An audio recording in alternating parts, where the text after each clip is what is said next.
For any company or industry, public relations is a valuable asset.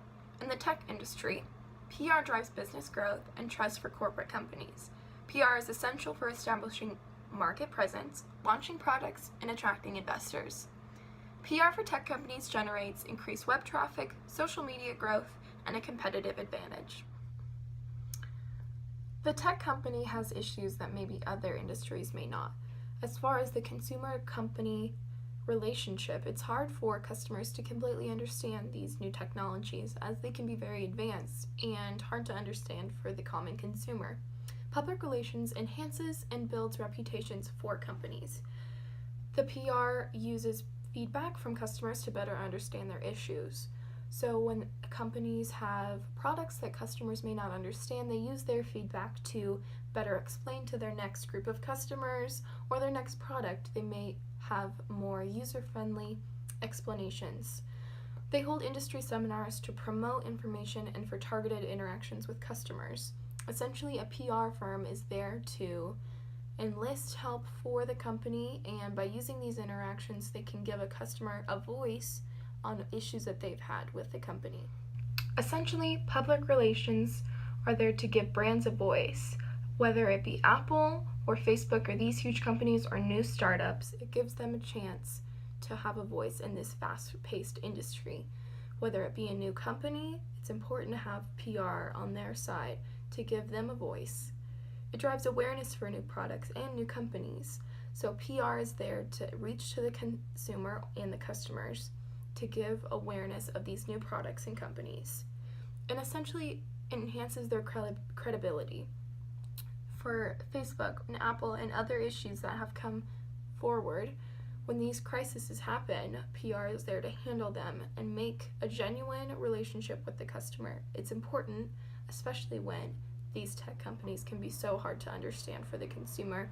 They rely on PR to be there to give a voice to the company. How technology is used in public relations differs from how technology is used in other fields. A lot of the technology that is used in PR is tracking customer data, which is known as big data, creating websites, and the use of social media and YouTube or video. All of this technology makes it easy to connect with consumers and communicate with influencers, such as celebrities, who can help to advertise products and services. A lot of the technology that is used in PR is also used in other fields, but some technology is used in ways that other fields do not take advantage of.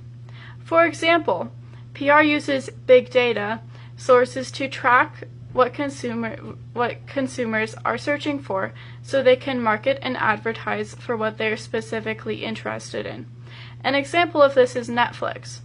Netflix has thousands and thousands and thousands of subscribers, and Netflix gives their subscribers suggestions of what to watch, which is based off of their search and watch history. PR companies also use websites and social media to publicize the brand or products, and they do studies to find the best way to advertise their specific product and connect with potential customers. Social media, in particular, is one of the best ways to connect with people and influencers. PR uses technology to contact influencers and ask them to help advertise and publicize the product. Apple is a great company to use as an example of public relations in the tech industry.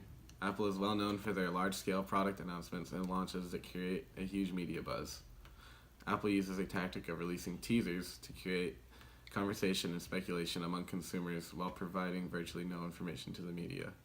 They receive massive amounts of word-of-mouth promotion for this tactic. Another example of Apple's PR would be they create an illusion of scarcity to create demand.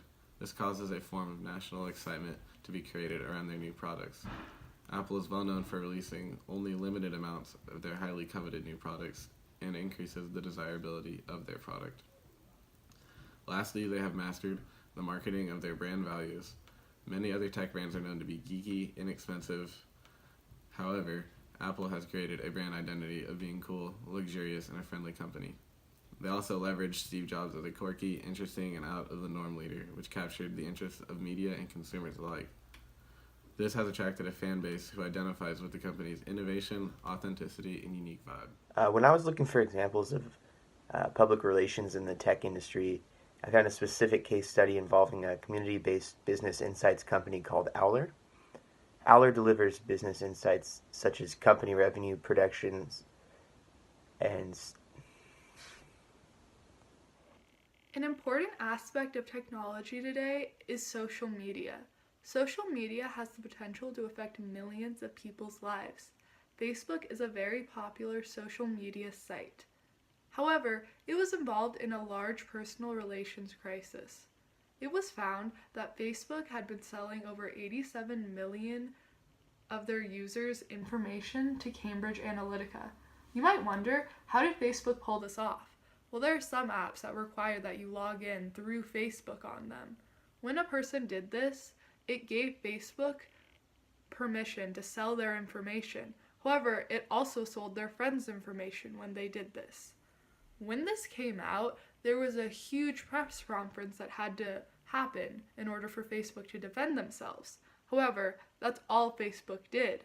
They did not issue a lot of apologies in the press conference. Before the press conference, when the issue initially came to the public's eye, Mark Zuckerberg, the CEO, did post on Facebook about this. However, he did not issue an apology at all. It wasn't until the official press release came out that the public got a genuine apology. Mark Zuckerberg said, "This was a breach of trust, and I'm sorry we did not do more. I promise to do better for you." Facebook also changed their policies after this and stopped giving information away without permission. This may have not been the best way to handle this PR crisis, but Facebook did change their ways in the end and made the public aware of it. So we want to talk a little bit about how all of this ties back to the course material. Sometimes a company can suffer an ethical lapse. In the case of Facebook, it was pretty obvious when the data breach occurred and Mark Zuckerberg came out and testified before Congress. Apple also suffered an ethical lapse. This happened when users found out about how Apple was slowing down performance in order to counteract the deteriorating battery life on their phones. However, they used crisis management to regain some of the confidence from their customers. They added a setting in their phones to allow their customers to view the maximum battery capacity left on their phone. Facebook does a good job at using advocacy advertising overseas. They're attempting to provide internet to 4.5 billion people who do not have access currently. Facebook is also using a two-way symmetrical model. You can tell this because of the feedback that they receive and how that is tied to the organizational practices that they use.